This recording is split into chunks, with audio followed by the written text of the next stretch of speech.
I never expected to become friends with someone like Thomas. As desk buddies, our conversations were mostly one-sided, with me doing most of the talking.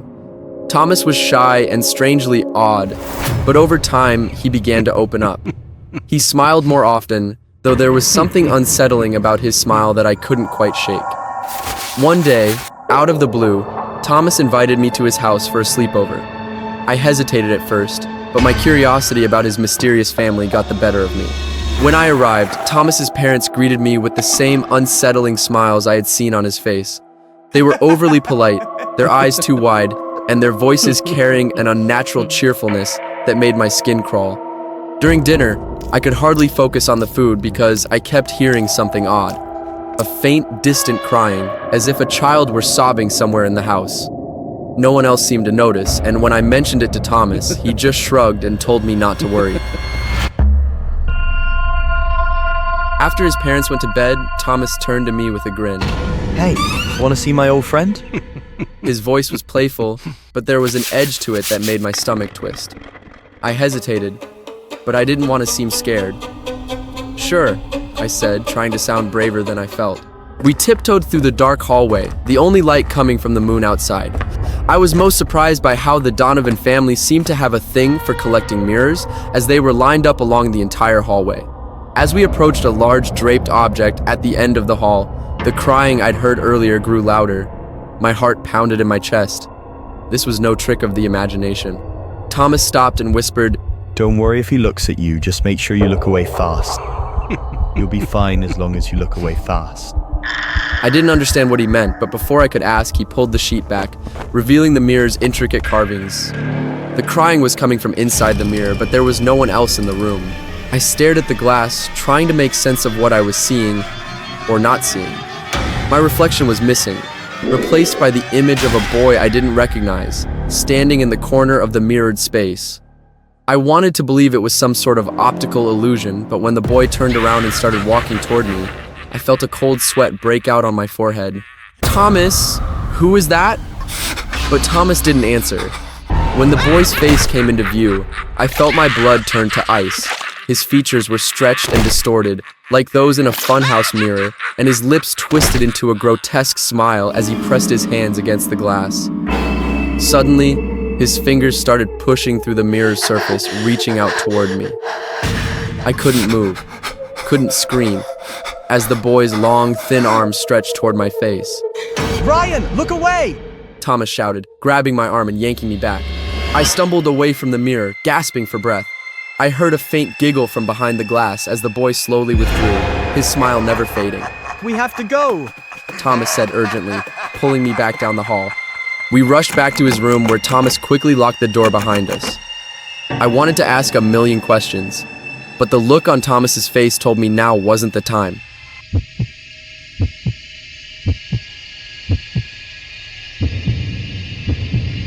We climbed into bed, but there was no way I could sleep after what I'd just seen. As Thomas's breathing evened out beside me, I knew I couldn't stay in that house. Whatever was in that mirror, it wasn't human. I waited until I was sure Thomas was asleep before quietly slipping out of bed. I tiptoed to the door and carefully opened it. As I crept toward the stairs, just as I reached the top, heavy footsteps echoed behind me. Panicking, I ducked behind the nearest door, peeking through a narrow gap. Mr. Donovan, Thomas's father, marched past, carrying something rectangular under his arm. The faint tinkling of glass reached my ears as he headed toward Thomas's room. My stomach lurched. I didn't want to know what he was planning. Suddenly, I heard Mr. Donovan shout, He's gone!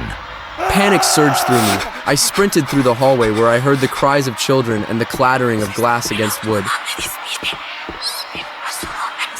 I finally reached the garage and bolted inside, slamming the door behind me. My hands trembled as I grabbed my bike and wheeled it to the door, pressed the button to open the garage door.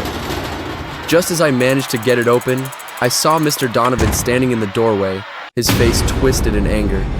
For the first time, he wasn't smiling. He rushed toward me.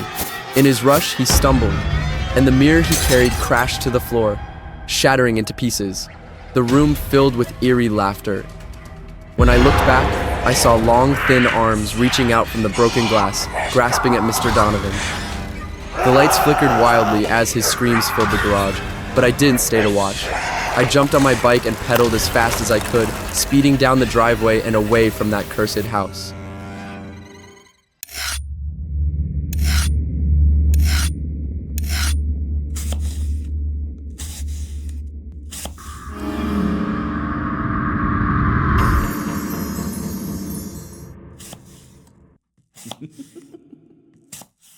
People whispered about it, saying the Freshest Omakase was a dining experience unlike any other. Of course, a food lover like me couldn't resist the temptation, so I made a reservation for tonight, eager to see what all the fuss was about. As soon as I stepped inside, the scent of fresh fish, soy sauce, and something unidentifiable, a rich, almost metallic scent, hit me. I couldn't place it, but it made me unease. I took my seat, noticing that I was the only customer. Odd, given the restaurant's reputation, but perhaps I had come at an off time.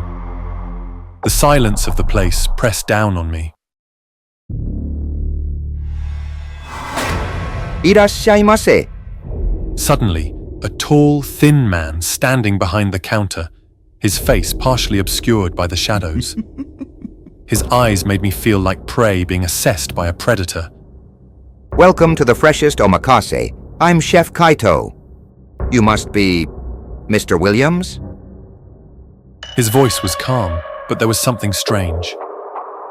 Yes, that's me. I've heard a lot about this place. Then you know that tonight's meal is a journey. Each dish tells a story. I hope you're ready for something unforgettable. I nodded, my heart beating a little faster. The first course was served, a delicate slice of sashimi, almost translucent, drizzled with a bright green sauce. The taste was incredible. A burst of the ocean tempered by the sharp tang of the sauce. I relaxed slightly, letting the flavor distract me from the unease that had settled in my gut. The second course followed quickly, a beautifully plated dish of seared meat, the type I couldn't immediately recognize. The texture was soft, almost buttery, and it melted on my tongue. I looked up at Chef Kaito, who was watching me intently, his eyes gleaming in the dim light. This is delicious. What is it? I asked. He smiled, but it didn't reach his eyes. A rare delicacy. It's part of the experience that our guests trust us completely. Something about the way he said completely made my mouth go dry. I chewed harder to try to remember what it tasted like. The strange metallic scent in the air was stronger now, almost overpowering the aroma of the food. As the courses continued, each dish more exquisite and complex than the last, I couldn't shake the feeling that something was terribly wrong. The flavors were unlike anything I'd ever tasted, rich and deep, with a lingering aftertaste that was both intoxicating and disturbing. I tried to ask about the ingredients again, but each time Chef Kaito would simply smile and offer vague, evasive answers. By the time the sixth course was placed in front of me, my nerves were frayed. The dish was a small, intricately arranged platter of thinly sliced meat in the shape of rose, garnished with a blood-red sauce. The smell of iron filled my nostrils, almost overwhelming. My hand trembled slightly as I picked up a piece with my chopsticks, bringing it to my lips. The taste was familiar, too familiar. My heart pounded as I chewed slowly, my mind racing to identify the flavor. And then it hit me. A memory, a smell, something from years ago when I had cut my finger deeply on a piece of glass. It was the taste of blood. I dropped the chopsticks, my stomach turning. What is this? I asked, my voice shaking. Chef Kaito's smile widened, showing too many teeth. The pinnacle of culinary art is not just to create something delicious, but to create a connection between chef and diner. This dish, this experience, is the ultimate connection. I stared at him, the realization dawning with a sickening horror. This isn't animal meat, is it? He didn't answer. He didn't have to. The truth was there in his eyes, in the cruel twist of his smile. I pushed back from the counter, my chair screeching loudly on the floor. My hands shook violently, my breath coming in shallow gasps. I have to go, I stammered, my voice barely above a whisper. But as I turned to leave, the door to the restaurant clicked shut. I hadn't noticed it before, but now it was unmistakable. The door had locked automatically. Chef Kaito stepped out from behind the counter, moving slowly toward me. Leaving so soon, Mr. Williams? But the best is yet to come. I backed away, but he kept advancing, his steps slow and deliberate. My mind raced, desperately trying to think of a way out. The room seemed to close in on me, the shadows stretching and twisting as if alive. Please, I don't want any more, I begged, my voice trembling. His voice was cold now, the pretense of hospitality gone. Then he pulled out a long, thin blade, its edge glinting wickedly in the dim light. But Mr. Williams, you haven't even tried the final course. I froze, my heart hammering in my chest. The blade was stained, the dark smudges unmistakable. This dish requires the freshest ingredients. It's the only way to truly savor the experience. I bolted toward the door, but he was faster. His hand clamped down on my shoulder with a grip like iron, spinning me around. The last thing I saw was the gleam of the blade descending toward me. As darkness closed in, I heard his voice one last time. Thank you for dining with us, Mr. Williams. We hope you enjoyed the experience.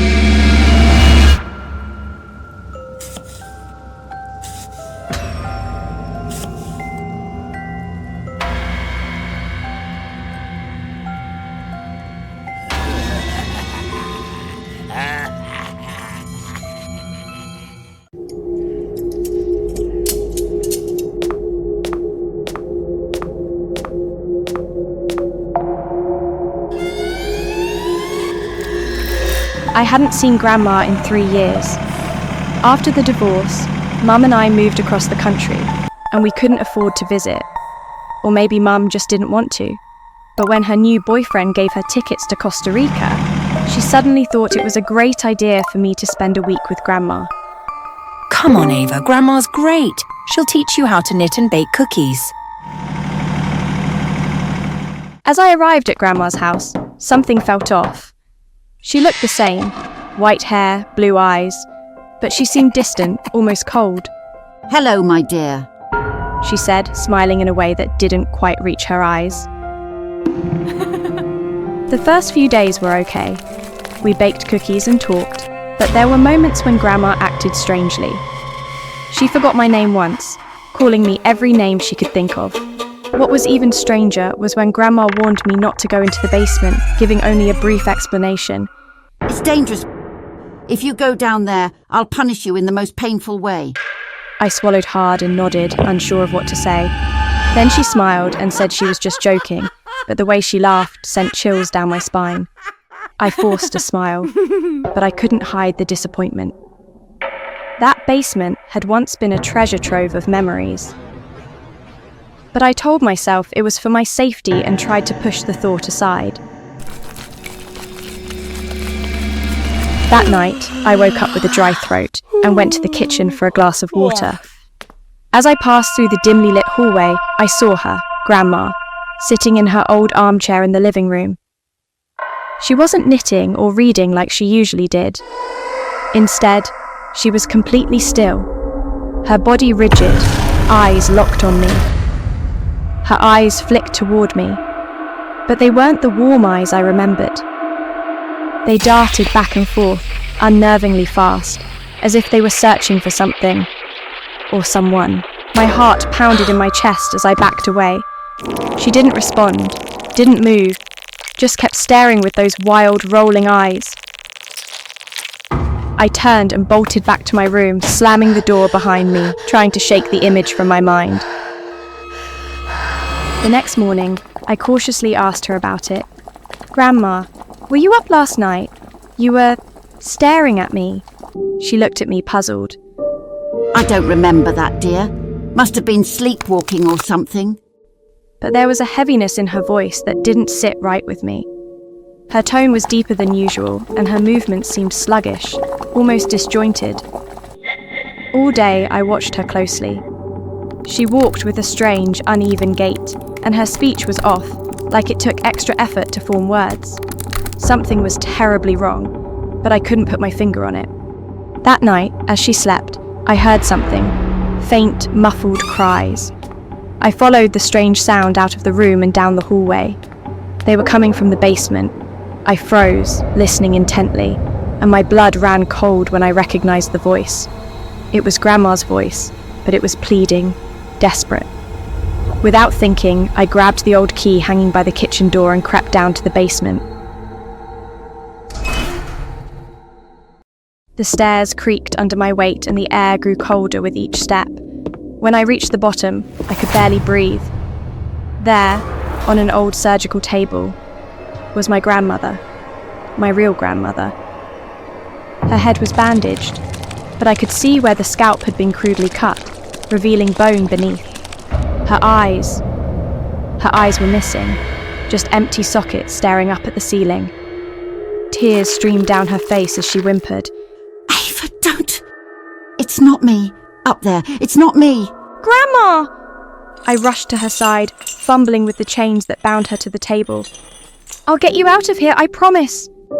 But as I struggled with the lock, I heard the basement door creak open behind me. I turned slowly, my blood turning to ice as I saw the other grandma, no, the thing pretending to be her, standing at the top of the stairs. Its eyes, no longer darting, were fixed on me with a cold, furious stare. "Oh, Ava, you shouldn't have come down here. It said, its voice hollow and echoing in the small space. Now you know too much." I backed away, my hands shaking. What the hell are you? I am what you see. I take what is mine. Memories, life, identity.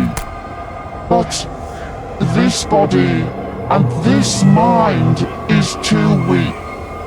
I want yours. In a flash, the thing leaped off the stairs and was on me before I could react, its hands like icy claws gripping my arms with inhuman strength. I screamed, but it was drowned out by the creature's growl, a deep sound that sent a jolt of terror through my entire body. My head hit the cold stone, and for a moment, the world spun, dark spots dancing in my vision. I struggled against its grip, but it was too strong, its fingers digging painfully into my skin. Its face inches from mine, so close I could feel its icy breath against my cheek. But now, you'll end up just like her, a hollow shell. The creature's other hand moved to my face, and I felt its cold fingers brush against my temple. The touch sent a shockwave of pain through my skull, like needles being driven into my brain. I cried out, thrashing against its hold, but it only tightened its grip. "Stop! Please! Don't do this!" But the creature only smiled wider, its teeth unnervingly sharp, almost predatory. You're mine now, Ava. And when I'm done, no one will ever know you existed.